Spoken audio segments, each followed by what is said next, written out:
ধরে নেবেন, আপনি বিশ্বাস রাখেন মনের ভেতরে, আল্লাহ চাইতো ইনশাআল্লাহ তার যার জীবনটা শুরু হয় সুন্নাত দিয়ে আর ঘুমাতে যায় সুন্নাত দিয়ে, খোদার কসম করে বলছি রাসূলুল্লাহ যে কথা বলেছেন মা আনা আলাইহি ওয়া সাহাবী, আমি এবং আমার সাহাবাদের পদাঙ্ক অনুসরণকারী দলটাই জান্নাতে যাবে, আপনি নিশ্চিতভাবে সেই দলের একজনের সদস্য।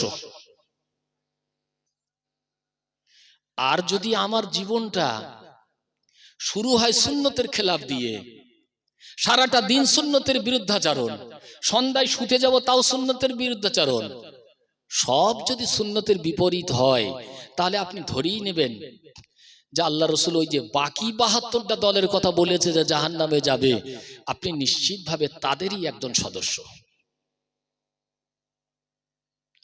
আল্লাহ পাক রব্বুল আলামিনের কাছে কামনা করি, আল্লাহ আমাদেরকে যতদিন হায়াতে রেখেছেন সবাইকে শুভ বুদ্ধি দান করুন এবং আমাদের সকলকে সিরাতে মুস্তাকিম, যেটা সঠিক রাস্তা, সেই রাস্তার উপরে আমাদের সকলকে চলার তৌফিক এনায়েত করুন। সকলে বলুন আল্লাহুম্মা আমিন। আমি বলতে বলতে হয়তো একটু বেশি সময় নিয়ে ফেললাম, মুফতি সাহেব আছেন, আমি মুফতি সাহেবের সময় খেয়ে ফেলেছি অল্প কিছু সময়। যাই হোক, একটা হাদিস যেহেতু বলতে যেয়ে এই কথাগুলি এসে গেল, যারা আশেপাশে আছেন আমি তাদের কাছে আরো একবার অনুরোধ করব, বুজুর্গানে দ্বীন ওলামায়ে কেরাম বলেছেন আল ওয়াক্তু আসমানু মিনাজ যাহাব, সময় হচ্ছে সোনার চাইতে বেশি দামি। সময় হলো সোনার চাইতে বেশি দামি। সময় যদি হেলায় যদি কাটিয়ে দেন, তাহলে কবরে যাওয়া পর্যন্ত এই কত মূল্যবান জিনিস আপনি হারালেন, এটা পরে যে আর এর সমাধা করতে পারবেন না। এজন্য অল্প সময় হলেও আপনারা আসুন, সামিয়ানার নিচে আসুন।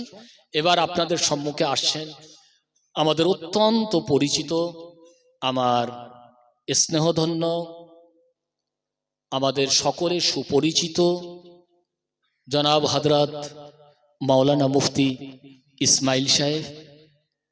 এনার তত্ত্বাবধানে একটা বড় মাদ্রাসা, বালিকা মাদ্রাসা পরিচালিত হয়, মাদ্রাসা আয়েশা সিদ্দিকা বালিকা মাদ্রাসা।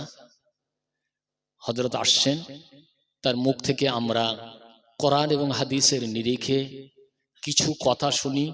আল্লাহ পাক আমাদের সেই মতো শোনার চাইতে বেশি বেশি পরিমাণে চলার তৌফিক এনায়েত করুন। সকলে বলুন আল্লাহুম্মা আমিন। একটু উচ্চ আওয়াজে মহব্বতের সহিত দরুদ শরীফ আল্লাহুম্মা